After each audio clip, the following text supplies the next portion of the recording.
Hey everyone, welcome back to my channel. I have not done a video like this in probably a year, and I was looking through the old videos where I was combining three different animals. Now on the screen you can see the animals that I'm going to be combining today. We have a grizzly bear, a squid, and an ostrich. So shout out to Elsa Rubio for suggesting this combo to one of my older videos about a month ago. There are many different cool combos that I saw. Some of them are just absolutely crazy.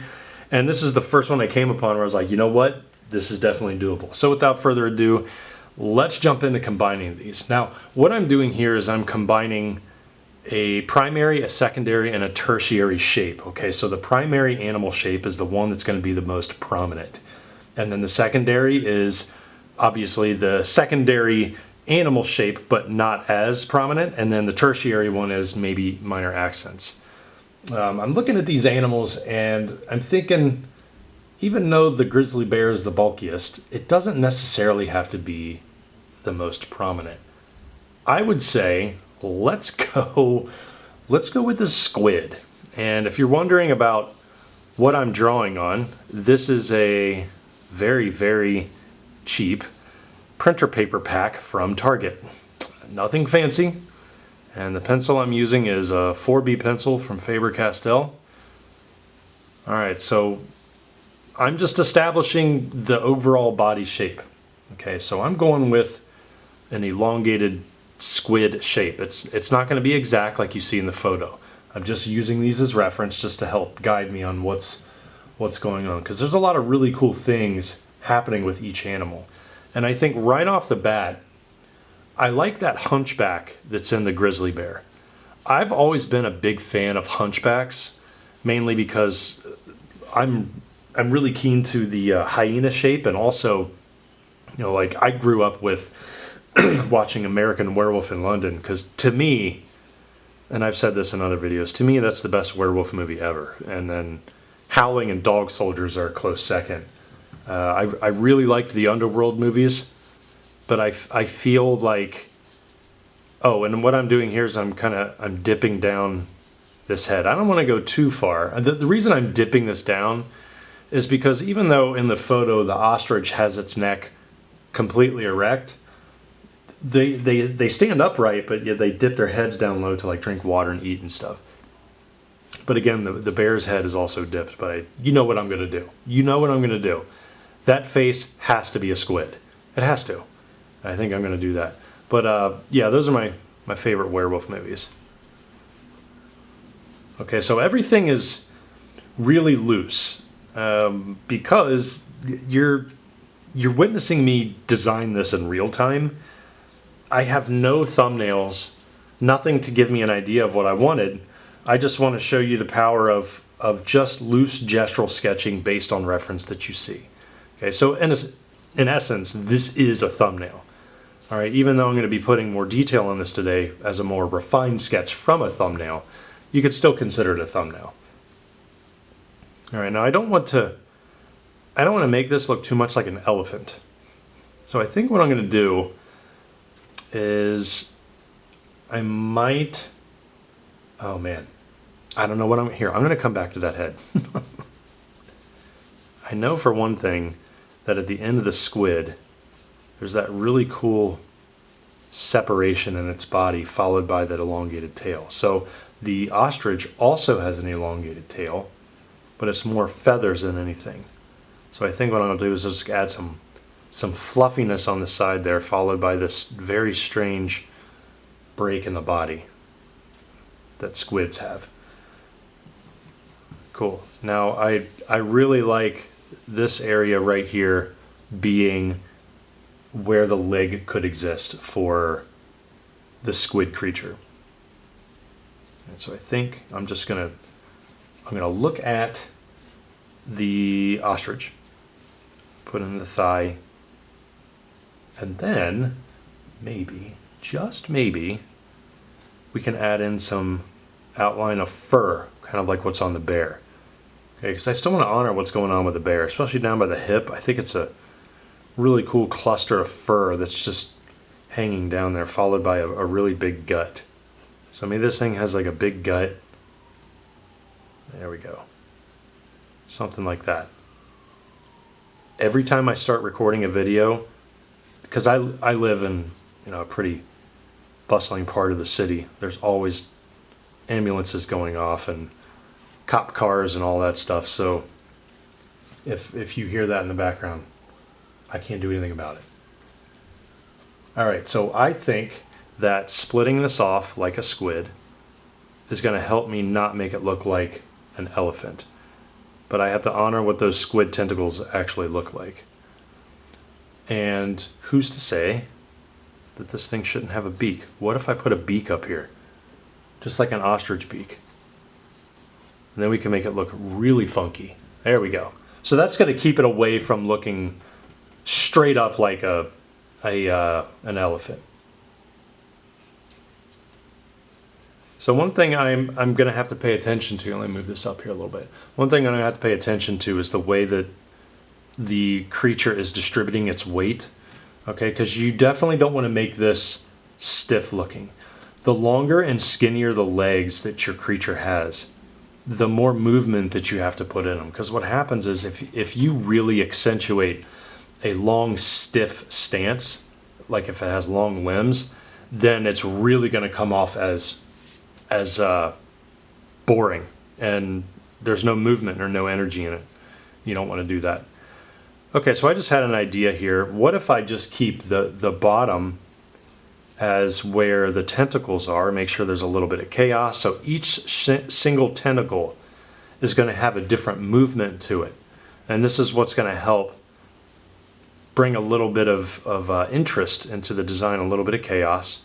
Okay, so there's 2 tentacles, and then maybe the third one over here is kind of backing up behind everything, and it's a little skinnier.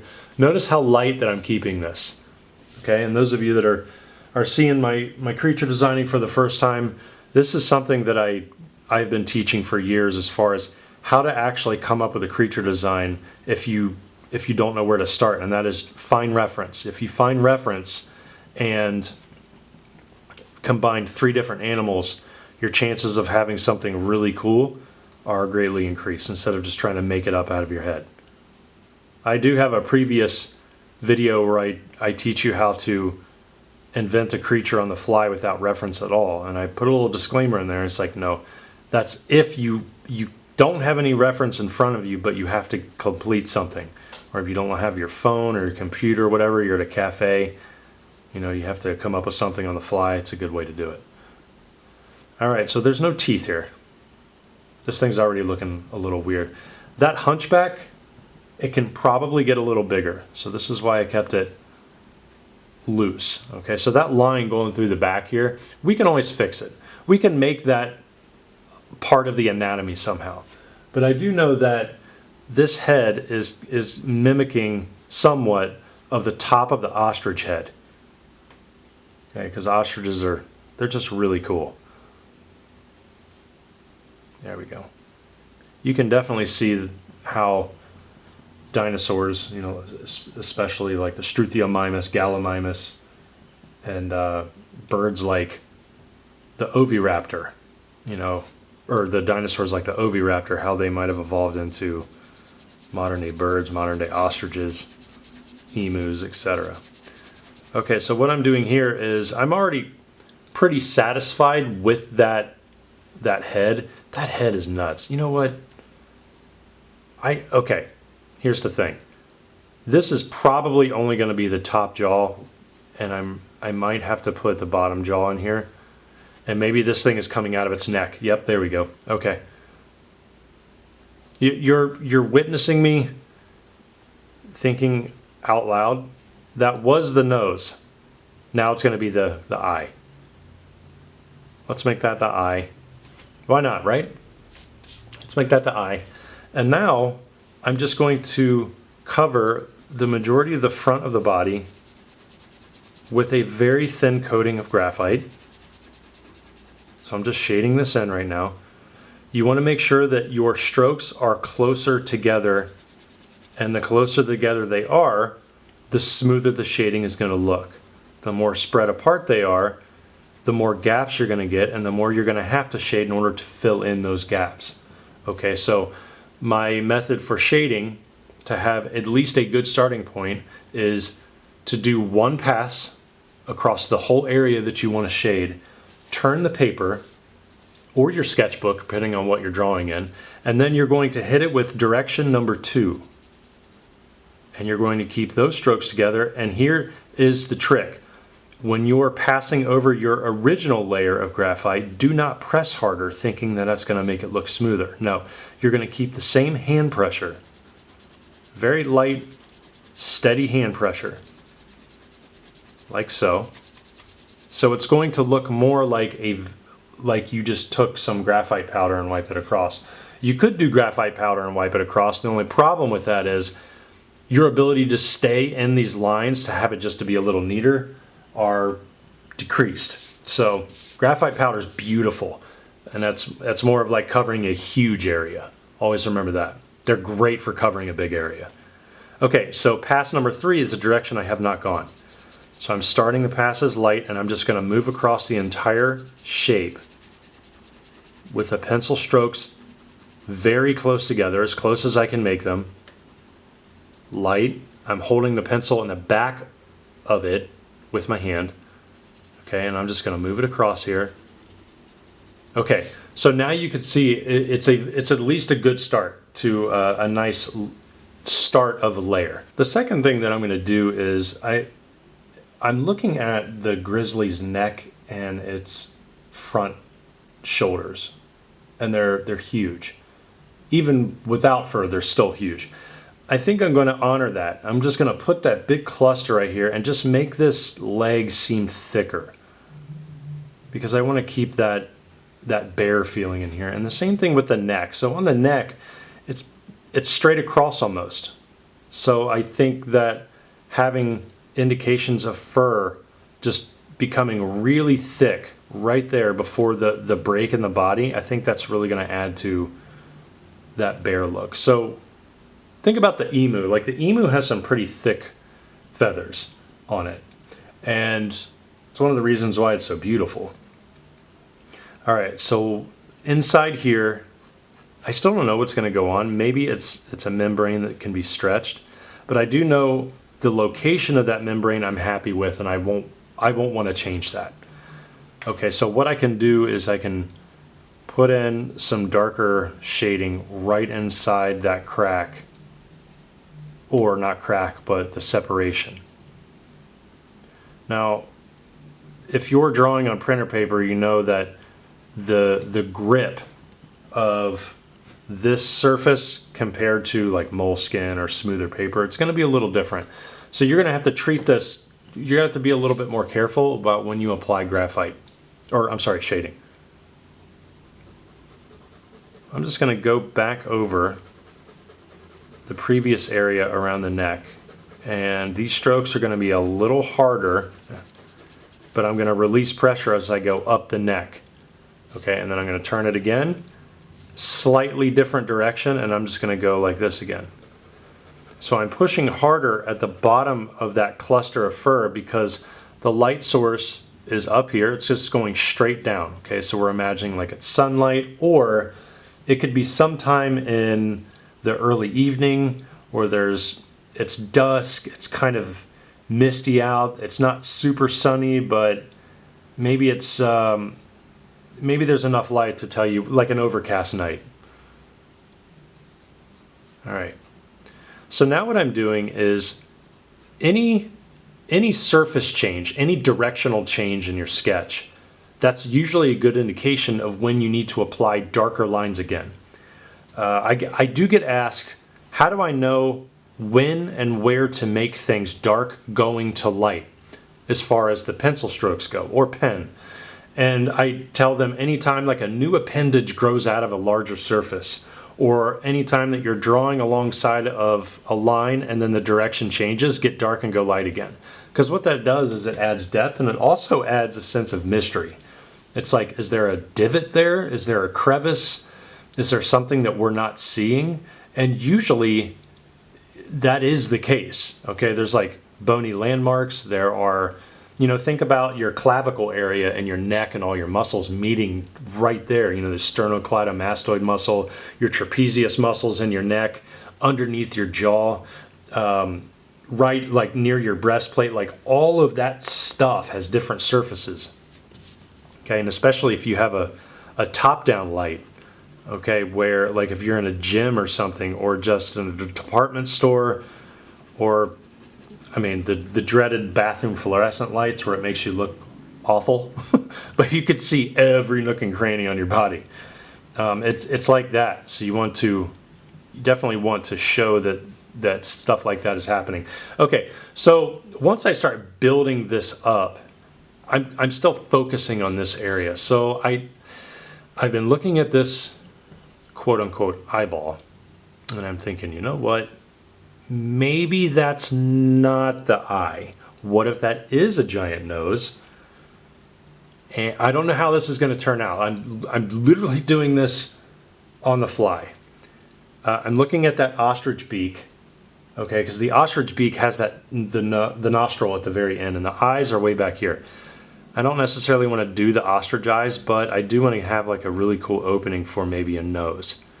So let's increase that slit for the mouth. And what if the mouth goes all the way back up here, and then the eye? What am I doing?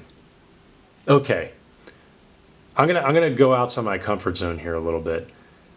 I'm not going to do a round, circular, grotesque, demonic eye. I'm going to do something a little bit bigger, maybe with an actual forehead and a brow ridge, and then followed by a cranium going in the back. Okay. All right. It's a little strange, but I think it's working. Okay, so the beak is obviously right here. Kind of looks like a stork. Okay, so the beak is going right underneath the eyeball. So what I'm going to do is I'm just going to put a little bit of value in where the pupil could be. Because even on corneas of eyeballs, that still has value also. If you watch my previous video or my previous live session where I go over how to draw a creature eye, it's kind of like the same thing where you definitely want to account for values happening even on relatively white surfaces. There we go. So it's just a huge nose, right, like that. But I have to be careful because I have these two big areas, and there's going to be a value shift underneath this jaw because obviously it is in shadow. Okay, so maybe a little bit of shine on there. Just kind of looks like an angry bird or whatever it is with these squid-like tentacles coming off. Okay, cool. And the beak for the bottom, I'm just going to have it meet around. Now I'm going to use my black Prismacolor because this gets super dark.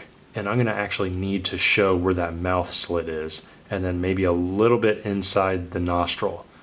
I mean, this is a part in the nostril where there's absolutely no light getting in there. There is probably bounce light from the atmosphere, but you could get away with making it pretty dark. Okay, so this is a mouth slit. This is going to be the darkest. Okay, and then that's it. I don't want anything darker than that. The second thing I'm going to do is I'm going to turn my paper slightly so I can comfortably put in a darker shade of value right underneath the chin. And I'm doing little ovals, elongated ovals or stretched ovals as the movement. And then maybe at the beginning of the top of the beak, I started dark at that point and then I'm moving upwards. Because you have to look at the slope. Okay, the light source is coming down straight. So everything up here is going to get the lighter treatment. And even as you move down a slope, such as the whole front end of this face under the eye, that's going to be more in shadow. And also if there are some distinct shapes within the beak, which there could be. For example, maybe there's like a really cool ridge that comes across here, and then you have the nose. All right, underneath what would be the bird's cheek, Here we go. And then definitely right under, I mean, picture where its trachea would be. Kind of like the same thing. There we go. Okay, so now you can start to see the face. It's pretty bizarre, but it's supposed to be. So let's finish off the end of these tentacles. We'll do some weird squid shapes here. I think some of them are rounded. This is a pretty big one. So let's go down. I don't want to make them too long because otherwise they won't be able to stay in view. But they are going to be bending in different directions. Okay, and we have to account for some of these being in shadow more than the others because the light source coming from above, these tentacles on the top are going to be casting a shadow down there. All right, so the second thing I'm going to do another pass across that fur. And by this time it's the fourth or fifth pass, and now we're really going to start looking at the smoothness of it. And then stick around because I'm going to show you how to do fur. And I know you've been dying to know how to draw fur based on questions I get asked almost all videos. When are you going to teach fur? When are you going to teach fur? I've gone over fur, but that was only in like 1 or 2 videos last year. So I figure I'm due to change it up a little bit. Okay, and I'm just looking at the photos here, and I think, oh, you know what I do need? Ears. And you better believe I'm going to use those ears from the grizzly bear. I think those are really cool. The only question is, where am I going to put them? This creature is not tilting its head towards us, so we'll have to do the ears from the side a little bit, but still honor that little opening, because bears have very cute ears. There we go. So those can be where the ears are from the side. A strange shape, yes, but there are very strange animals on our planet, things that we can't explain, like the blobfish. I mean, I actually got some people fighting back with me when I originally said the blobfish was hideous looking. It's like I still think it's hideous looking, but in its own right, it's beautiful, I guess. It's because it's nature and it evolved that way. Nobody talks about how hideous the goblin shark is. I just think they look cool. All right, there we go. And then I'll put some more shading right. Okay, so I think I know what I need to do now. That eye needs to be darker so we can see it. There we go, right like that. All right, so I'm gonna travel back here to the legs. I want to give a slightly better outline than what I have. So I'm gonna finish this off. I really like those ostrich feet.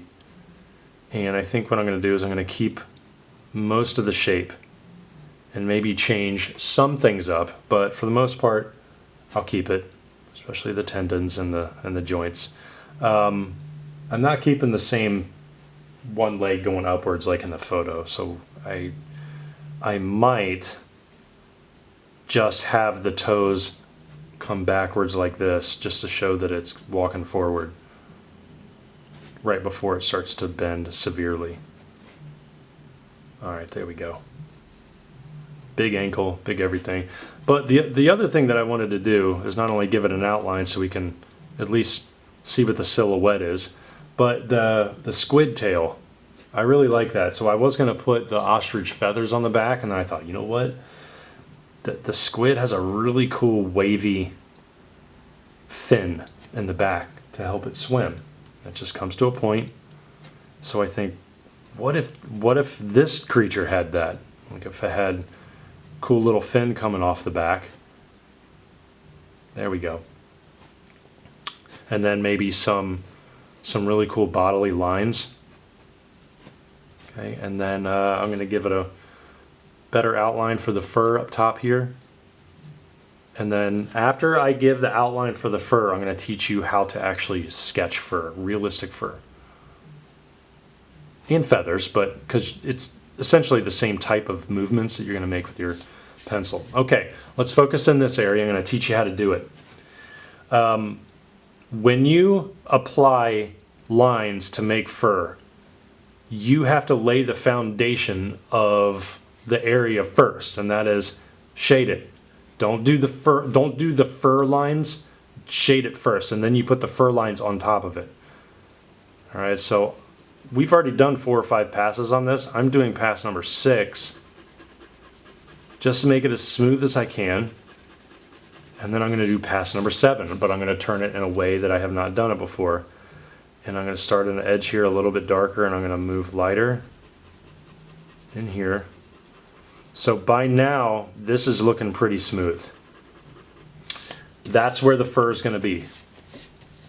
What you're going to do is you're going to take your pencil and you're going to make some lines moving outwards from each other. So this is what the lines are going to look like that. They're not going straight down because it's not wet fur. They're dried.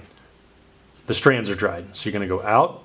Once you do this, you do a strand outwards, and then you go to the opposite side and you do one the opposite direction. Okay, so it looks like you're doing small little needles but are bending outwards, and then you're moving the shape the opposite direction. And then what happens is that shading that you put in that area is already filling the gaps in between those strokes, so your fur's done. Versus doing the strokes and then trying to shade in each strand of fur. You're crazy if you try that. Don't do it. So now, very small marks. I'm just going back and forth. Almost like you're taking a duster and you're pushing it against the table surface. That's what it looks like. It's just spreading out. Like that. And your pencil should be sharp, but this is one of those instances where you can kind of get away with being it a little dull because the strokes are going to be thicker and a little softer looking. Because realistic fur has a little bit of chaos to it. Okay, and chaos meaning they don't all grow the same direction, all the strands I mean. Okay, they don't grow the same direction, so you have to draw them now growing the same direction. And down here on the bottom, they're going to be a little chaotic. They're going to poke in different directions. Okay, I'm still walking the strokes over, so it's like this. You see how I'm going back and forth, and I'm going right back over where I did it, and then I'm going down a little bit, and then right back over those exact strokes. Over time, when you keep overlapping those strands, look how thick this area looks, and I barely did anything. So when you shade an area first and then you do the strokes on top of it, you're already adding so much depth.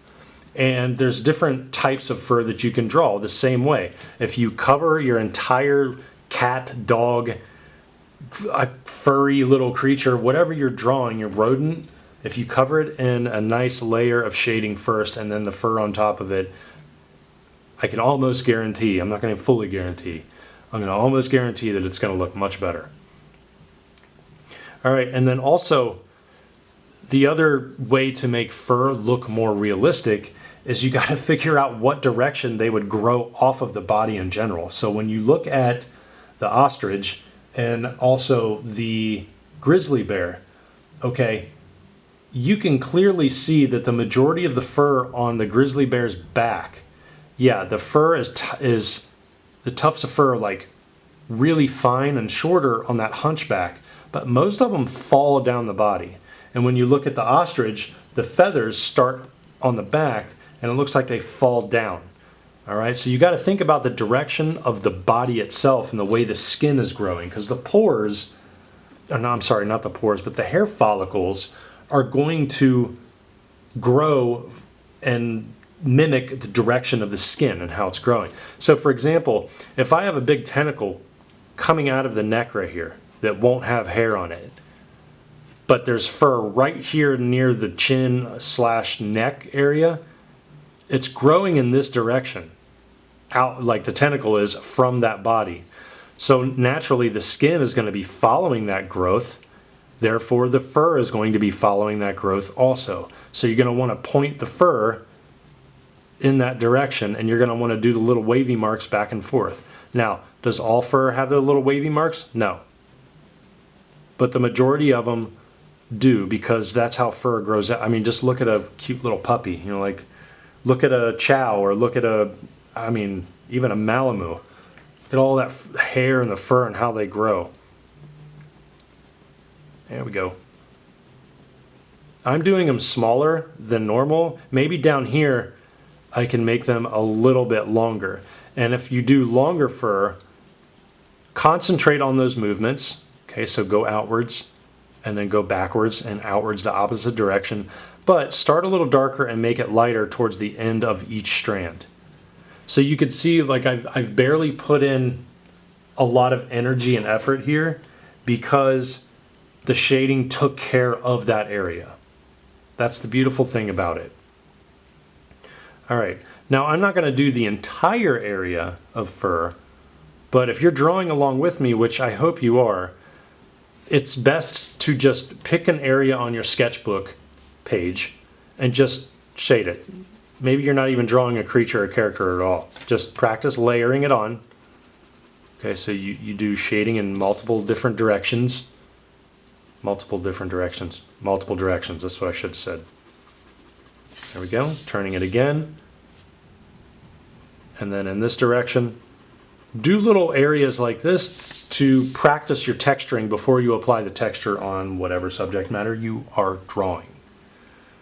And then you could just practice going back and forth, back and forth, back and forth. And what this does is it also creates little tiny cast shadows within each clump of fur.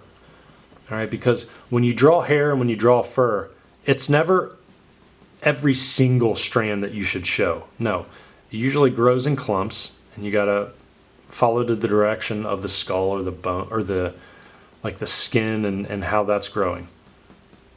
There we go.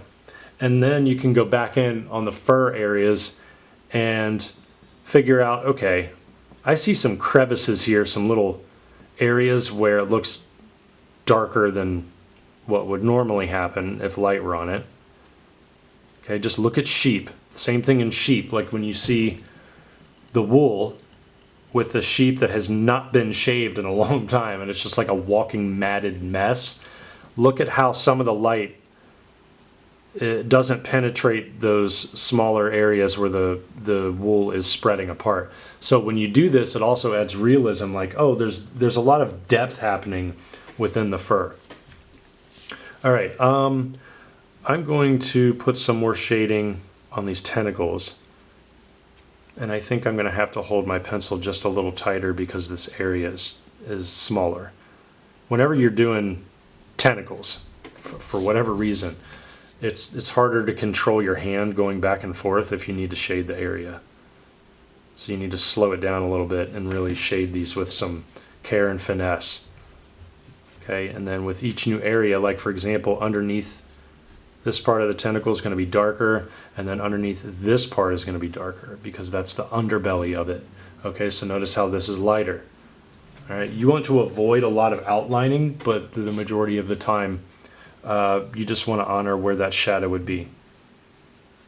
So keep things super light. Okay, I'm not gripping my pencil very hard at all. Keep it super light. If it's a smaller area, like surface area that you have to shade, you don't have to do 5, 6, 7 different passes. Maybe 2, because it's not as prominent and it's not as in your face. There we go. So that's might be a little too hatch marky. That is not even a word. I made that up. Hatch marky. Correct me in the comments if that's actually a word. There we go. Okay. Adding in some little bit more indication of where the outline would be, but you can kind of get the picture. Notice how much time we spent on the head. That's because the personality, the character, everything is determined in that head area. Plus, that's where all the interesting things are happening. This is the back of the creature. It's not that it's not interesting, it's that the majority of the cool stuff is happening up here. The crazy looking beak, the eyes, the fur hanging down, the split, all that fun stuff. Now you'll notice that I have zoomed in a little bit so you can actually see what I've done and how I've been layering everything.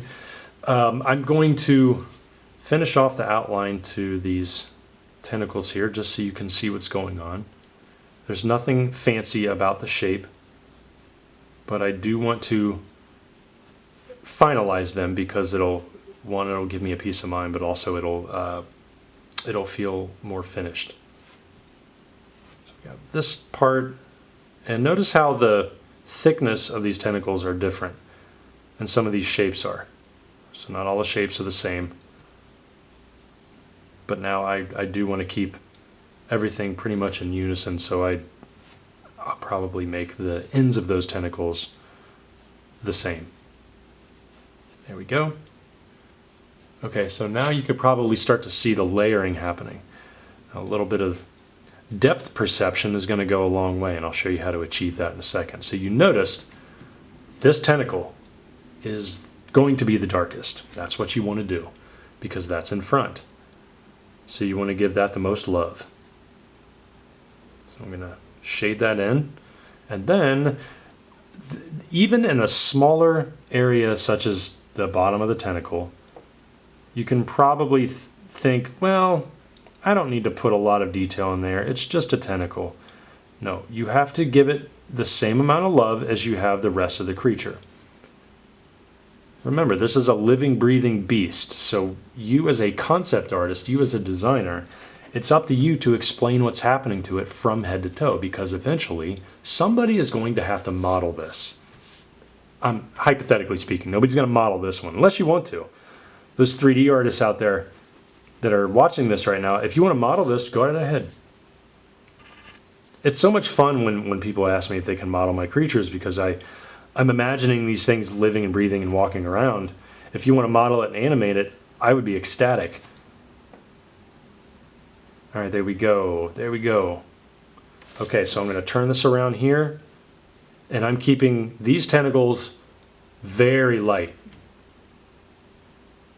Right there, and then especially right in here. Now, you have to pay attention at what is going on with every single little tentacle and the depth that they are creating hanging from this creature's neck.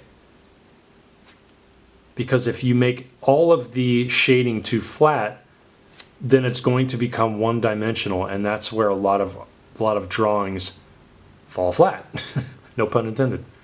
Flat shading is going to make flat drawings.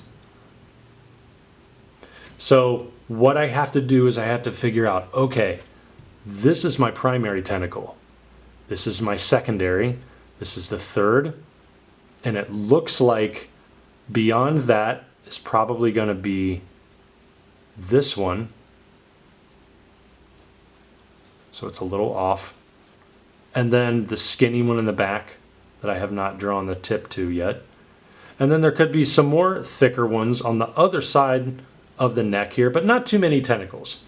So in that case, what I'm going to do is I'm going to add some darkness to this very front one, followed by what I think will be cool texture-wise. Now I'm looking at the tentacles on the squid in the photo, and this particular squid is quite beautiful. There's a lot of stuff happening on just the top part of the tentacles. It looks like this really cool texture. So what I'm doing is I'm just following the roundness of the tentacles, and I'm making these smaller cracked textured lines running down that. But what I have to do is I have to account for those little suckers underneath. So what I would do, and notice how the pencil is sharpened. That little break in the video that you saw, I sharpened my pencil. So I'm going to put little bumps as they're starting to show, because the squid's tentacle is starting to bend in our direction right underneath there. So I'm just going to put tiny little circles in there. This goes a long way. Do you see the importance of doing the shading now? It took care of all of the surface area that's happening in between each of those little suckers. So I'm going to put a bump so that it appears that there are suckers on the opposite side of that tentacle to really add the depth. And then in the center, let's just say each tentacle has a belly. The center here is going to get a slightly darker treatment of shading, just in the center. Look at the depth happening now. But notice how I stopped it as it's wrapping around this portion. So now what it's doing is I'm giving the illusion that this tissue and this tentacle, it's bendable. It's very soft and it could twist and turn, and not everything is stiff and poking out of the neck in the exact same direction, okay? So what I want to do now, remember what I was mentioning before about adding some chaos to the creature and all of the movements. Let's darken up this tentacle here. You can start to see the tentacle coming out. I'm going to put in some more surface level, not cracks, but like bends and bumps in the skin here. This tentacle right behind it is going to get the same treatment, but the suckers are going to show differently than what they do on here. So let's say, let's give that tentacle one more pass.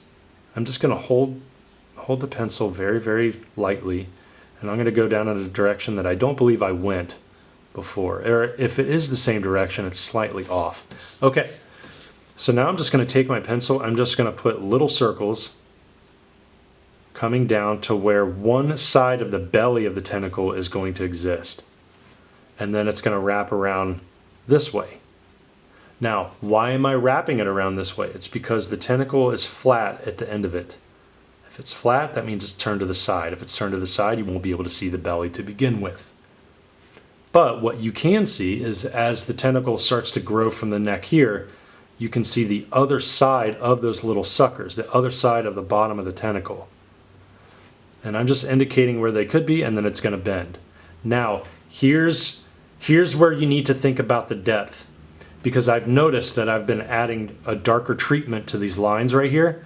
It's the exact same as this tentacle. I'm going to stop. I'm going to evaluate what's happening instead of just going with it, and I'm going to darken the front tentacle. But I'm going to leave that second one alone. Now, why would I do this? Because I'm adjusting the play on values here. This is what is going to trap you in making a flat drawing, regardless of how technical your sketch is. Like if you're shading well or whatever, and your hand movement as well, this is really going to set it apart as far as depth. So now this whole tentacle seems like it's in the front, and this one is right behind it. So I'm going to make sure not to push too hard, putting the shadows in this tentacle. And now we start to see the depth. Okay, so this line right here is going to outline that tentacle in the front. Okay, so what I can do in this instance is I can put some shading down here on the bottom of this second tentacle, because remember the light source is up here and it's coming down, and it's spreading apart and it's dissipating, but all of this head, all of this area is casting shadows on all of these tentacles, unless the tentacles are bending outwards past the head and they're going to catch that light. Okay, so the same thing with this down here. I just want to make sure that I'm careful with how that shadow is showing. So like right on the edge of that tentacle, as it's bending down this way, it's going to get some shadow. And this is how you want to treat it the rest of the way. So like maybe this tentacle right here under the jaw is going to get a cast shadow, but it's going to be farther away from us. All right, that bottom jaw right there, I'm going to make a little darker because the jaw itself is part of the face, and the face is what you want to show off the most. So I'm going to give a little bit of, I'm going to accent that just a little bit. That's a creepy looking bird. Yeah. And then another area that I actually want to go back to, oh, you know what? Before I do that, let's give this just a better outline so we can see it. I'm not giving a lot of thought into the back here. That's not the important part today. The important part is to sell this front. All right, so now what I want to do is I want to make sure that the fur is going to grow outwards in the correct direction, going up that hunchback. So now the fur tufts are actually going to be tinier, but I'm still going to make them flow outwards, like this up here. So I'm going to make sure that they do that because they're growing off of that hunchback. And then when you have a big enough area covered, you can actually take your pencil and you can go back over that fur and then pick the little areas that would have more shadow in it. You know, like if you get out of the, if you're watching this right now and you have long hair and you get out of the shower, look at how your hair is clumped together, and some of it is catching the light in your bathroom, and other smaller holes in the hair, like the strands that are clumped together, not a lot of light is going in between those strands. So that's kind of like what you want to do here. And when you do that, you're already adding depth to the drawing. Okay. Now the hair is flowing outwards like this, so I'm just going to make sure that the strokes get bigger and bigger as I walk down from the top. Walk down. I'm not walking. My pencil's walking. My pencil's talking. That's what it's doing. There we go. So see how I changed the direction a little bit. And by changing direction, it's going to add another layer of realism, because you're going to start to wonder what the muscles and the skin and the fat tissue and everything looks like underneath everything. Like this. And also another really cool rule of thumb here is whenever you're doing fur, it's always a good idea to make each tuft or each strand tinier near a hard surface. So like tinier near a beak, etc. Because you have to think about how the fur would grow on the body of, or the feathers would grow on the body of a bird or a larger mammal. Okay, the organs need to be kept warm, and fur is a lot longer near those organs. Okay, so near the face right here is the beak, and birds don't really have a lot of blood vessels, if at all, in places like the leg or whatever. So you're going to see tinier tufts of fur there. That's why they're able to walk in the winter time when it's freezing outside, nothing happens. Okay, so obviously there's not enough shadow happening underneath that beak. And also the separation really isn't there, and I want there to be a good separation. So in this case, we can really add some cool depth to this by taking the black Prismacolor and do little circles. And then I'm going to make it go right around, and I'm going to make it look like there's a strip in the fur that's black, and maybe it just goes over that eyeball only. You know, like those some animals where they don't have a lot of designs to their fur, but for whatever reason they have just really awesome looking facial lines. It's the same thing. All right, so I'm going to go back in here towards the beak, and I'm going to add in some shape to the beak. Okay, so even though the bird doesn't have a lip, maybe it flattens off near that, and it creates this little ridge going across. All right, I hope you really enjoyed today's drawing. If you want to sign up for my Creature Design Workshop, June's workshop starts on the 4th. If you can't make it this time around, I start on the very first Tuesday of every month. And please visit the link in the description for the Creature Design Workshop website. If you want to peruse our Creature Design Workshop Discord, we have monthly creature challenges where we vote on designs based on a brief. And everybody just likes to share their studio picks, their rough sketches they're doing during the day. There's no judgment. There's a critique section. So if you want to become a better creature designer, that's definitely the place to be. Again, the link in the description for that too. I want to thank everybody for tuning in today. You guys are awesome. And it's so much fun watching the channel grow. I just looked today, and I resurrected my YouTube channel 1 year ago today. And I looked at that video and I'm like, oh wow, can't believe it's been a year already. So thanks again, those of you that have stuck around. And I want to thank certain people that have stuck around since 2013, since I made the channel. Because I had some old drawing videos back then before the whole channel went dormant. So thanks again, and I'll see y'all next time. Later.